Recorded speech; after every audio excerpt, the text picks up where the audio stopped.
دختر ارشد یه خانواده 5 نفره هستم و 2 تا خواهر کوچیکتر از خودم دارم. تو خونه حرف مادرم بود و جذبه خاصی داشت. برعکس مادرم با پدرم خیلی راحت بودیم. اجازه بیرون رفتن و تولد دوستامون رو از طریق پدرم از مادرم میگرفتیم. زندگی آرومی داشتیم. درسم خیلی خوب بود. با 2 تا از بچه‌های کلاس به اسم مهسا و حمیده خیلی صمیمی بودم. زندگیم خلاصه شده بود برام تو درس و آینده. دوران راهنمایی و دبیرستان گذشت. من بین زمزمه‌های همکلاسیام از دوست پسراشون، صحبت از قراراشون و قایمکی موبایل آوردناشون، سوم دبیرستانم رو تموم کردم و وارد پیش دانشگاهی شدم. از اونجایی که مامانم خیلی حساس بود با سرویس به مدرسه میرفتم، اما همون یه دفعه منتظر سرویس بودنم و نگاه پسرایی که روم خیره میمون کافی بود که بدونم خیلی از نظر ظاهری از همکلاسیام سر هستم. روزای اول پیش دانشگاهی رو میگذروندم و تاپ مدرسه بودم. مثل همیشه همه بچه‌ها موبایل می آوردن. مدیر و ناظم یه جورایی میدونستن ولی حوصله گیر دادن نداشتن و ندید میگرفتن. من حتی موبایل نداشتم و با مادرم شریک بودم. موبایل اکثرا دست خودش بود. فقط وقتایی که بیرون میرفتیم به زور میچپوندش تو کیفم تا بیخبر ازم نمونه. هر روز بچه‌ها پیاده میرفتن و من با سرویس کلی مسخره دست بچه‌ها شده بودم. داشتیم تو کلاس رفع اشکال میکردیم و خودمون رو برای امتحانات نوبت اول آماده میکردیم که ناظم در کلاس رو زد و اسم منو صدا زد. وقتی رفتم بیرون گفت مامانت تماس گرفت و گفت امروز با تاکسی بری خونه سرویس نمیاد. تشکری کردم و به کلاس برگشتم. مهسا ازم پرسید چی شده و براش گفتم. اصرار کرد پیاده بریم و بالاخره راضیم کرد. موقع برگشت من و مهسا با چند تا از بچه‌ها هم مسیر بودیم. بچه‌ها بلند بلند حرف می‌زدن و توجه همه روی ما بود. انگار تازه داشتم دنیای اطرافم رو می‌دیدم و مزه توجه بقیه زیر زبونم می‌رفت. دوستام با چشاشون پسرای همسن خودم رو می‌خوردن و باهاشون حرف می‌زدن. وقتی رسیدم خونه مادرم دم در ایستاده بود. تا منو دید شروع کرد غر زدن. گفت برای چی پیاده اومدی؟ گفتم یه سری وسیله میخواستم بخرم واسه همین پیاده اومدم. گفت تو غلط کردی، میومدی خونه عصر با هم میرفتیم خرید. یه دفعه نمیدونم چی شد که فریاد کشیدم مامان من دیگه بچه نیستم، لطفاً احترام خودتو نگه دار، من دیگه با سرویس نمیرم. با سیلی که مامانم تو گوشم زد به خودم اومدم. انگار میخواستم فقط باهاش لج کرده باشم. گفتم تو مامان نیستی زندانبانی. بعد به سمت اتاق رفتم. مامان به خاطر عذاب وجدان سیلی که بهم زده بود سرویس رو مرخص کرد. درک کرد که منم نیاز به دنیای بیرون از 4 دیواری خونه و مدرسه دارم. من هر روز بعد از مدرسه پیاده برمیگشتم و کلی خوشحال بودم. البته درسم هم در کنارش میخوندم. اواخر اسفند بود و خیابونا شلوغ بود. همونطور که برمیگشتیم چند تا پسر پشت سرمون راه میومدن و متلک میگفتن. دوستان بدشون نمیومد و میخندیدن. یهو دیدم یه نفرشون جلو اومد. یه کاغذ گذاشت تو دستم و بهم گفت یه وقت نندازیشو، حتما بهم زنگ بزن. خیلی خجالت کشیدم. دستمو کشیدم و گفتم ولم کن. تا بیام چیزی بگم یه مشت خورد تو صورت اون پسر. برگشتم به سمت صاحب دستی که مشتو زد. دیدم یکی از مغازه‌دارا بود که مغازه موبایلی داشت. اون پسر نقش زمین شد. مغازه‌دار شروع کرد به خط و نشون کشیدن که مزاحم دختر مردم نشد. خلاصه قیامتی شد که نگو. دستام میلرزید. سریع سوار تاکسی شدم و رفتم خونه. با دیدن مامان تو آشپزخونه حس آرامش بهم دست داد. رفتم تو اتاق. بعد از چند دقیقه مامان گوشی رو آورد بهم داد و گفت مهسا زنگ میزنه. جواب دادم. گفت دختر نمیدونی چی شد. وقتی رفتی دعوا بالا گرفت و پلیس اومد. فردا که رفتم مدرسه همه داشتن راجع به دعوا صحبت میکردن و منو نگاه میکردن. موقع برگشتم به خونه همون پسر مغازه‌دار جلوی مدرسه‌مون بود. دوستام هوی کشیدن و گفتن ناقلا رو ببین، تو رو از دست اون پسر نجات میده بعد خودش میاد دنبالت. پسر خوشگلی بود. سرمو پایین انداختم و تونتون رفتم. صدام کرد زهرا خانم. با تعجب برگشتم و گفتم اسم منو از کجا میدونی؟ گفت وقتی دوستات صدات میزدن فهمیدم.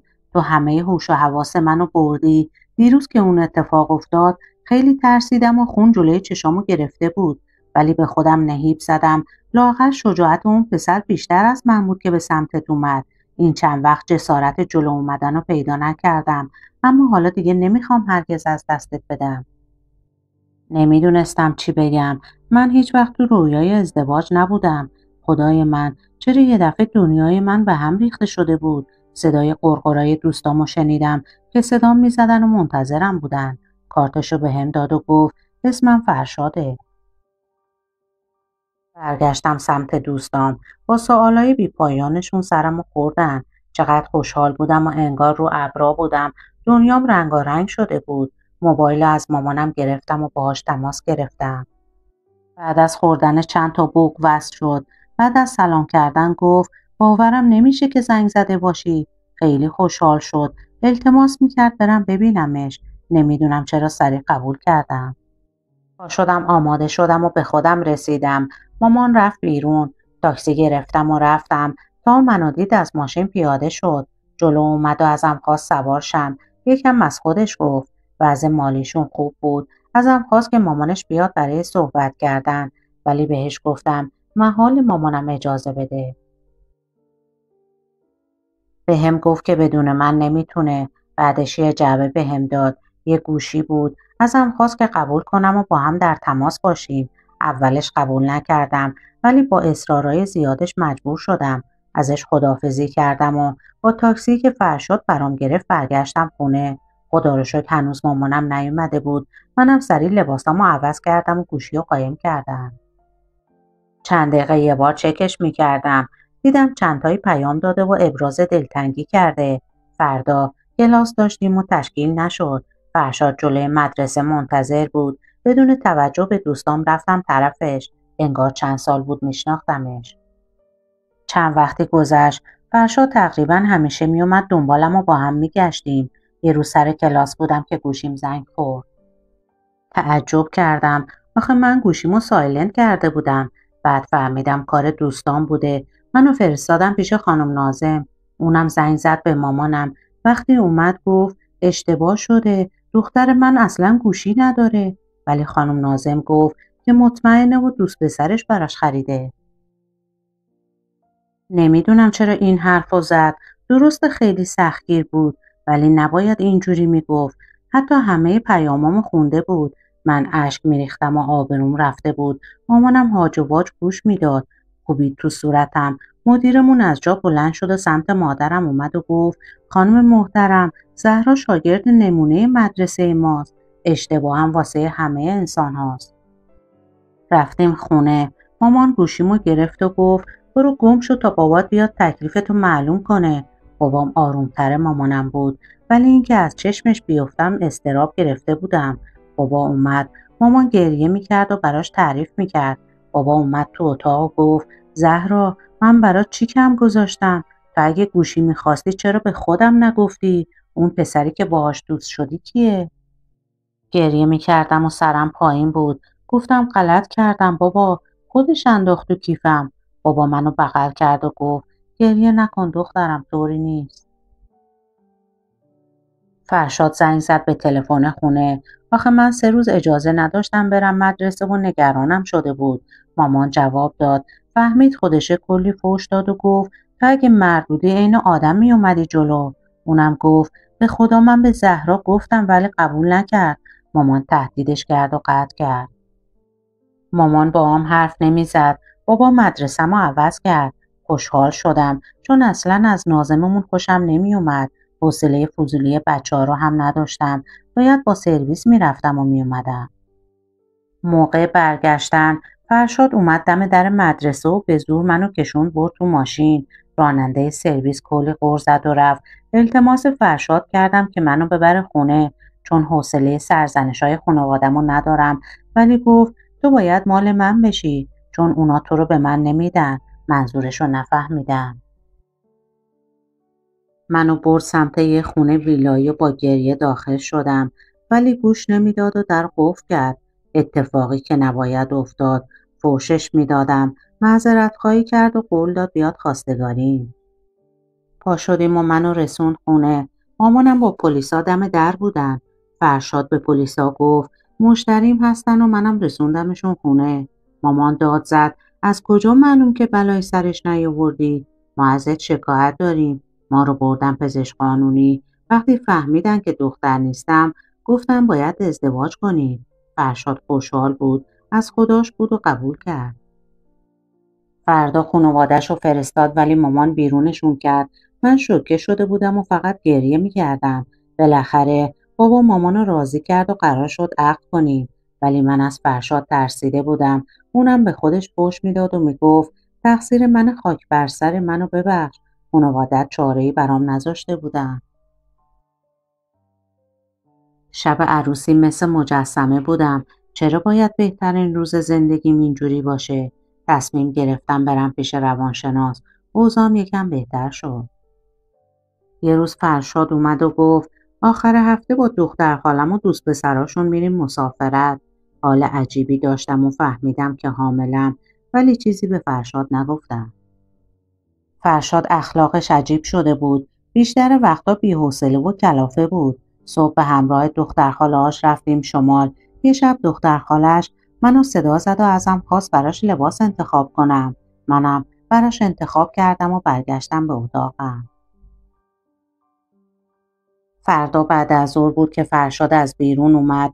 بدون اینکه حرفی بزنه سیلی محکمی به صورتم زد و با مشت و لگد افتاد به جونم. همه سعی میکردن آرومش کنن.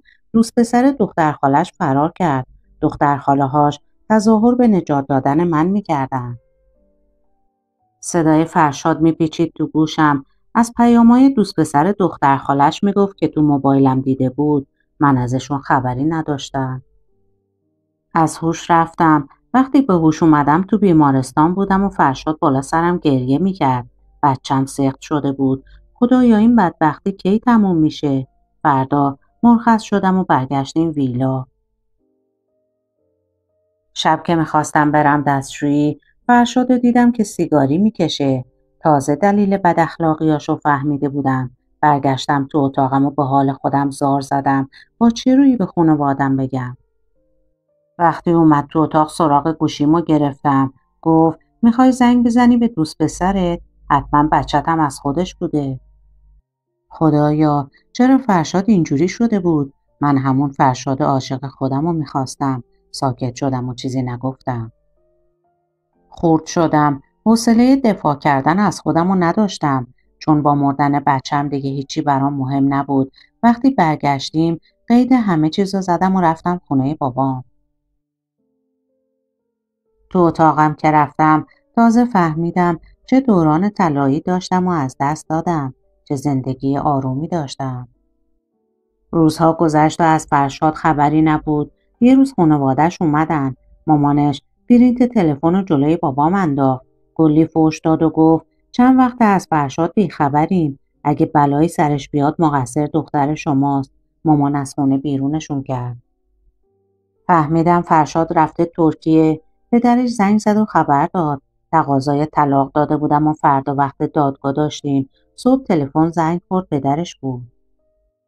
گفت دختر خاله فرشاد و دوست پسرش تصادف کردن. گویا همش نقشه بوده تا منو بدنام کنن. کلی معذرت خواهی کرد و گفت همون شب که زهرا رو صدا کرده براش لباس انتخاب کنه خواهرش رفته سر گوشی زهرا و پیام داده. چند دقیقه بعد خود فرشاد روی گوشی مامان تماس گرفت ولی جواب نداد. اومد دم در. بابا هم در رو روش بست. با اینکه دلم براش تنگ شده بود نمیخواستم به اون زندگی برگردم. چون اعتیاد داشت و اخلاق ثابتی نداشت طلاق گرفتیم. فرشاد به ترکیه رفت. منم درسم و ادامه دادم و رشته پرستاری خوندم. الانم توی بیمارستان توی شهر خودمون مشغول کار هستم. همراهان عزیز، ممنون که تا آخر داستان با ما همراه بودید. لطفاً کانال ما رو سابسکرایب کنید و علامت زنگوله کنارش رو بزنید. عضو کانال ما بشید و برای حمایت از ما لایک و کامنت یادتون نره. تا یه داستان دیگه، خدا نگهدار.